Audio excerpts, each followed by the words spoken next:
कार्यक्रमाला आपण सुरुवात करूया. सर्व उपस्थितांचे आणि मान्यवरांचे स्वागत. आधीच्या कार्यक्रमात फार वेळ न दवडता मी कार्यक्रमाची एक रूपरेषा थोडक्यात सांगतो. स्वागत आणि वक्त्यांचा परिचय झाल्यानंतर 3 संस्थांनी म्हणून हा कार्यक्रम आयोजित केला आहे. उत्कर्ष मंडळ विलेपार्ले, श्री चॅरिटेबल ट्रस्ट विलेपार्ले आणि गिरगावातील केशवजी नागेश जायतील मुंबईतील पहिला गणेशोत्सव म्हणून नावाजलेल्या श्री सार्वजनिक गणेशोत्सव संस्थेतर्फे हा कार्यक्रम आपण करतोय. आम्ही काही टिळक प्रेमी 4-5 व्यक्तींनी लोकमान्यांची वेबसाईट करायचं ठरवलं आहे. त्या वेबसाईटचं मुख्य पानाचं एक औपचारिक उद्घाटन सदानंद मोरेंच्या हस्ते आधी होणार आहे. सर्वप्रथम मी डॉक्टर सदानंद मोरेंबरोबर आणखी जे 3 जण बसलेले आहेत त्यांचा परिचय करून देतो. माझ्या डाव्या बाजूला प्रथम आहेत, त्यांचं नाव श्री भालचंद्र घरत. ते मुंबईच्या केशवजी नायकाच्या जायतील गणेशोत्सवाचे अध्यक्ष आहेत. श्रीनिवास गोपटे पार्लेकर आपल्याला सर्वांना सुपरिचित आहेत. श्री चॅरिटेबल ट्रस्टचे ट्रस्टी आहेत. आणि तिसरी यजमान संस्था उत्कर्ष मंडळ यांचे कार्याध्यक्ष अलकाताई गोडबोले. मी प्रथमतः अलकाताई गोडबोले यांना विनंती करतो की पुष्पगुच्छ देऊन त्यांनी डॉक्टर सदानंद मोरे यांचं स्वागत करावं.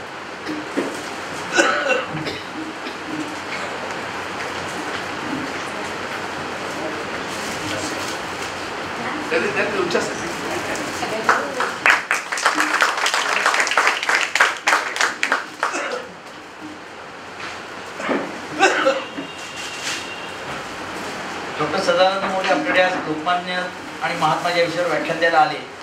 श्री सार्वजनिक गणेशोत्सव संस्थेमध्ये दरवर्षीच्या गणपतीच्या प्रतिमेचं, गणपतीच्या ज्या मूर्तीची पूजा होते त्याची एक प्रतिमा संस्थेचे अध्यक्ष डॉक्टर भालचंद्र घरत प्रेमाची भेट म्हणून डॉक्टर सदानंद मोरेंना आदर देतील, त्याचा त्यांनी कृपया स्वीकार करावा.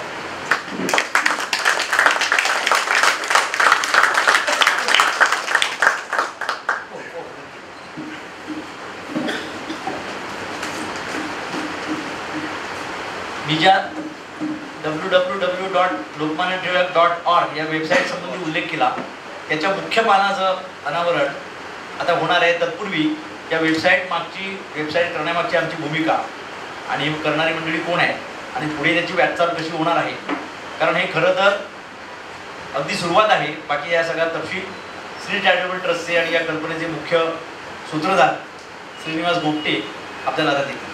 श्रीनिवास गोपटे.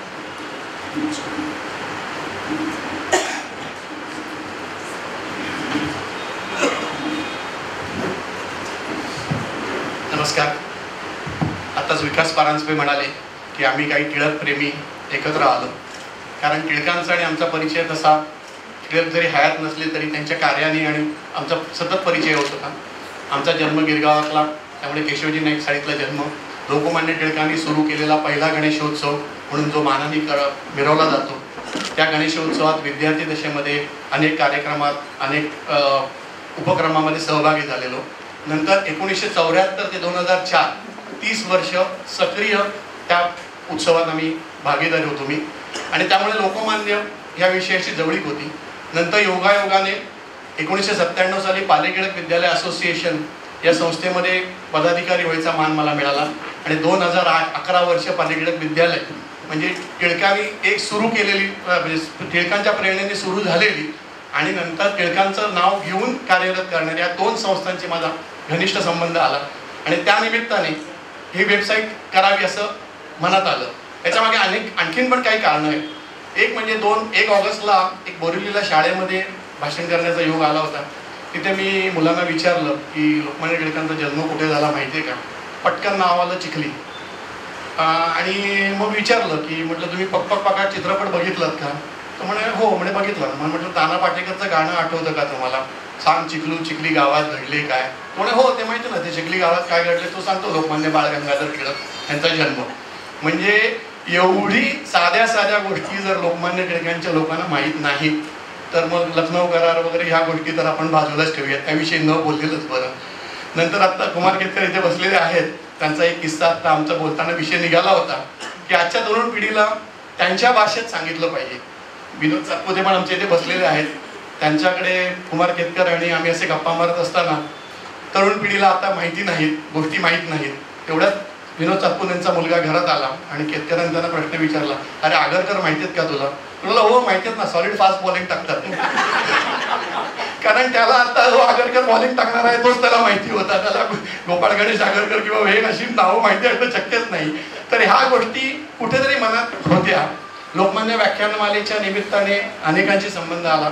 मिलिंद गाडगीळांना मी एका व्याख्यानासाठी घेऊन जात होतो आणि अंधेरीवरनं गिरगावपर्यंत जाईस्तपर्यंत सेंटर हॉटेलच्या इथे लोकमान्य टिळक आणि त्यांची अर्थविषयक मतं, साधारण 90-92चा काळ होता तो, तर त्यावेळेस जागतिकेचं आपले गॅट करार वगैरे चाललेलं होता. गाडगीळ माझ्याशी बोलत होते, मिलिंद गाडगीळ माझ्याशी बोलत होते. त्यांनी जे सेंटरला बोलायला सुरुवात केलं की आत्ता जे मनमोहन सिंग आणि हे जे करतायत ते 100 वर्षापूर्वी लोकमान्याने कसं सांगितलेलं आहे, आणि ते जवळजवळ सिद्धिविनायकपर्यंत ते बोलत होते आणि मी नुसतं ड्रायव्हिंग करताना ऐकत होतो. म्हणजे अर्थविषयक मतं.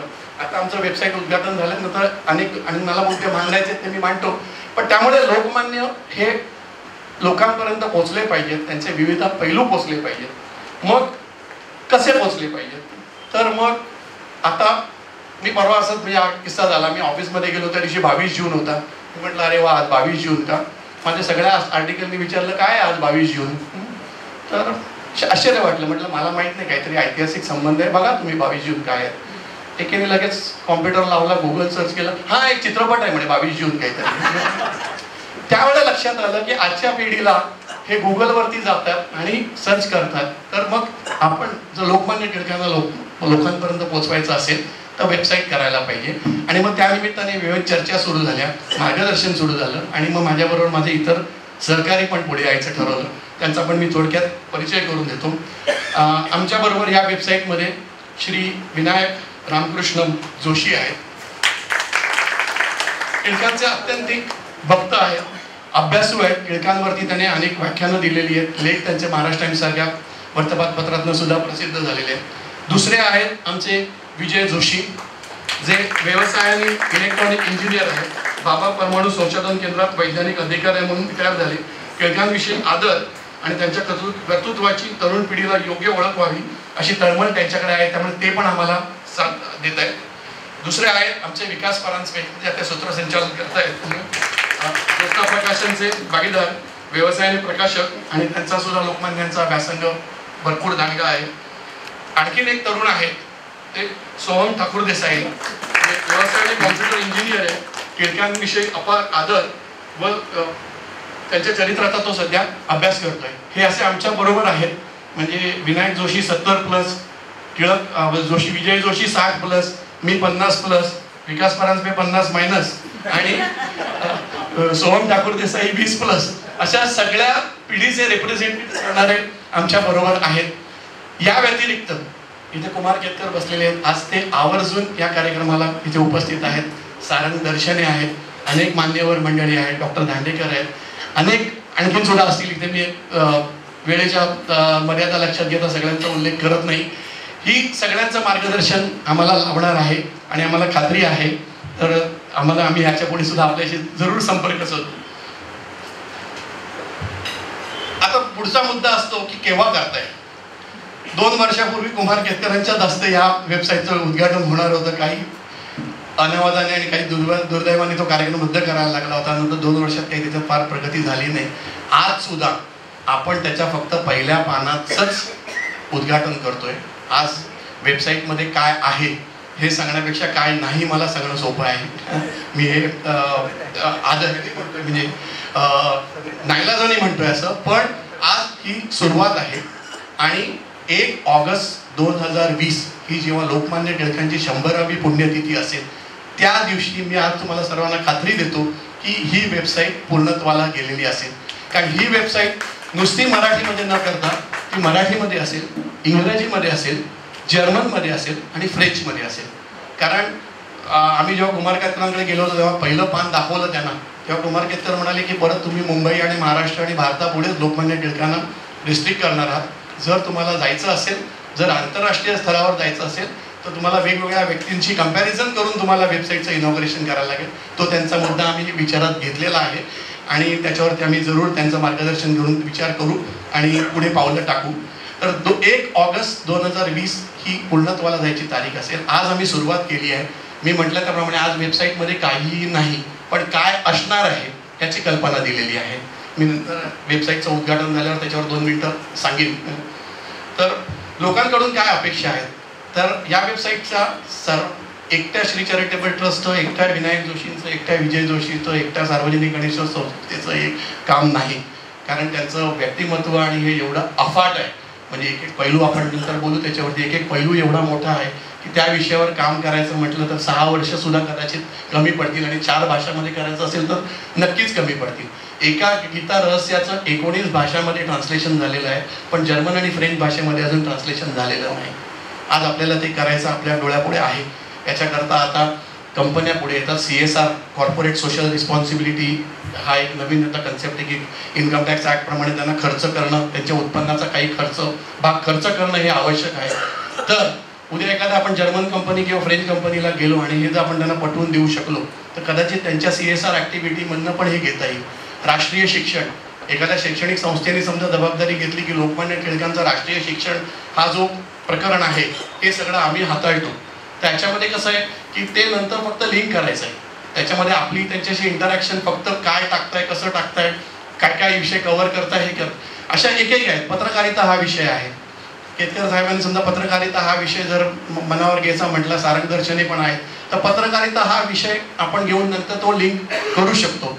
तर अशा रीतीने लोकांचा सहभाग, आज मी मगाशी चर्चा चालली होती, गांधीजींची साईट एवढी प्रचंड आहे की सगळं गांधीजींचं, मोरे सांगत होते की प्रत्येक पान आणि पान गांधीजींचं लिहिलेलं आज वेबसाईटवर अवेलेबल आहे, पण आपल्या अनफॉर्च्युनेटली टिळकांचं नाही आहे. आज तुम्ही लोकमान्य टिळक .org टाईप करा, लोकमान्य टिळक गुगलवर सर्च करा, आज तुम्हाला लोकमान्य टिळक हॉस्पिटल आणि लोकमान्य टिळक टर्मिनस या 2 साईट येतात. आता माणसाला जीवनाला या 2 साईट आवश्यकता आहेत, पण त्याचं जीवन समृद्ध करायचं असेल तर लोकमान्य टिळक .org आणि त्यांचं तत्त्वज्ञान हे पण येणं आवश्यक आहे. आणि तो प्रयत्न आपण करणार आहोत की जेव्हा कोणी लोकमान्य टिळक सर्च करेल तेव्हा लोकमान्य टिळक .org लोकमान्यांचा जीवनपट तिथे आपल्याला दिसेल. एवढं बोलतो आणि पुढील सूत्र मी विकास परांजपे यांच्याकडे सुपूर्द करतो.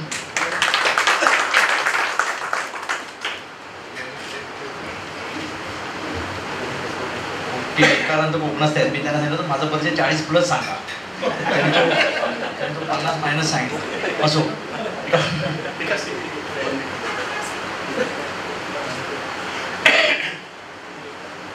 एक कार्यक्रम आता महत्त्वाचा छोटासा करायचा आहे. मी डॉक्टर सदानंद मोरे यांना असं विनंती करतो की ते जे मुख्य पान आम्ही केलेलं आहे त्याचं एक अनावरण, छोटीशी एक त्याची एक झलक आणली आहे वेबसाईटची मुख्य पानाची, तर त्यांनी त्याचं अनावरण करा. ठीक आहे. त्याच्यानंतर श्रीनिवास गुप्ते ती वाचून दाखवतील आणि मग आपण मुख्य कार्यक्रमाकडे वळण्यापूर्वी उत्कर्ष मंडळाच्या कार्याध्यक्षा अर्कते गुडगुले 2 शब्द बोलणार आहेत. डॉक्टर सदानंद मोरे.